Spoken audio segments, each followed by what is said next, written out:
course, you have some fascinating observations about the parentage of William Jefferson Clinton. Bill Clinton, yeah. Well, among others. Yeah. Madeleine Albright ordered the murder of Chris Beebe, who actually got the Shah of Iran out of Iran, rolled up in a carpet.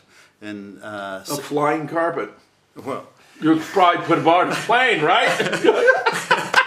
No, what you do is, the Shah of Iran was actually known as the golf bag of Iran, because he was so small he could actually fit in a sizable golf bag. Really? Yeah. So really? New Zealand's ambassador to Iran used to put the Shah of Iran in a golf bag and fly him out on a plane.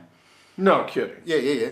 And then when he got him out 4 months before he was kicked out of his own country in September 1978, he was rolled up on a carpet, put in the back of the New Zealand legation vehicle and driven to an American military hospital in Cairo, where he was given a cure for his cancer, and the cancer was always a front, and the cure he was given was the cancer. So, really? So it was a driving carpet, not a flying one? Depends on how fast he went.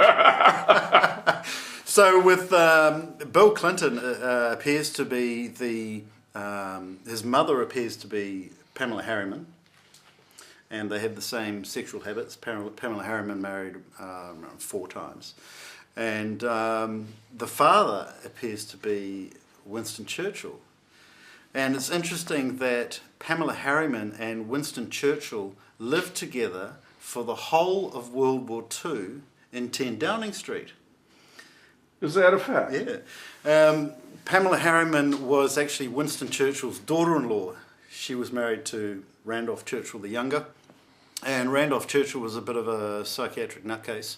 So Winston Churchill actually kicked him out of England in February 1941, and Pamela stayed in 10 Downing Street as Winston's concubine, and she was incredibly sexually active. She was actually the great grandniece of Lady Jane Digby, who helped write the Kama Sutra.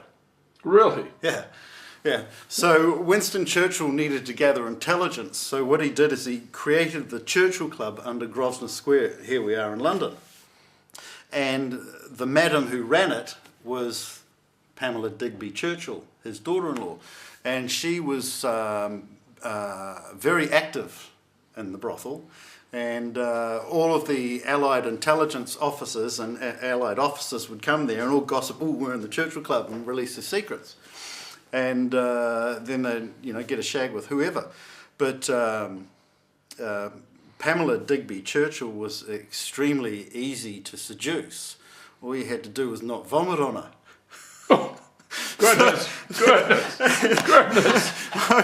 You didn't even have to say anything, right? The American air gunners got to shag her, and even the Scottish got to shag her.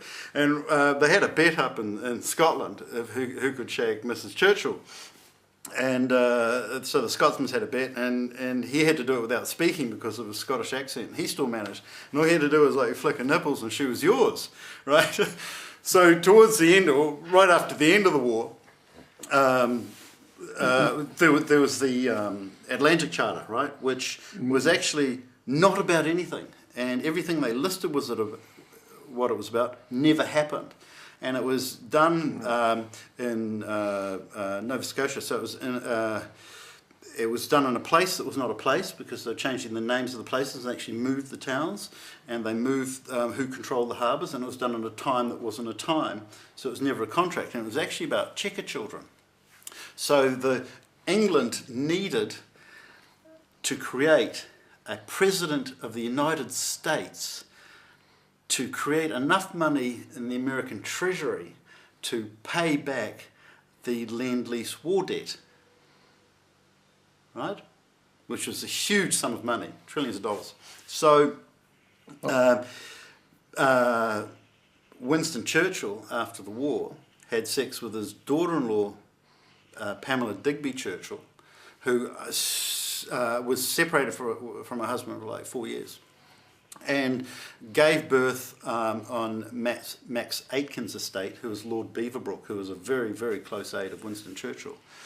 And then Averell Harriman, who had been running Russia, in place of Stalin, because Stalin was drunk for a couple of years, came back to England and was America's ambassador to England for 2 months. He'd been ambassador before, and he had all the Russian contracts. So he got the Prince, Winston Churchill and Pamela Harriman's son, as Avril Harriman, flew it to Hot Springs, Arkansas, where he was raised by his mother and grandparents who owned a grocery store and served both blacks and whites and specialised as anaesthetists.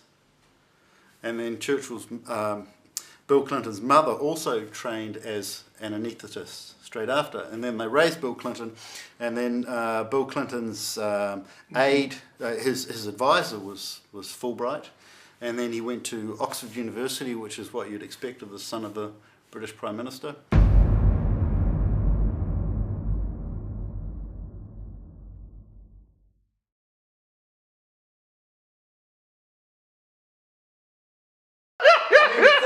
Twicking the nipples. I mean, we gotta let. Yeah. You're gonna visit, all right. Somebody's gonna be shitting bricks over this. I'll tell you.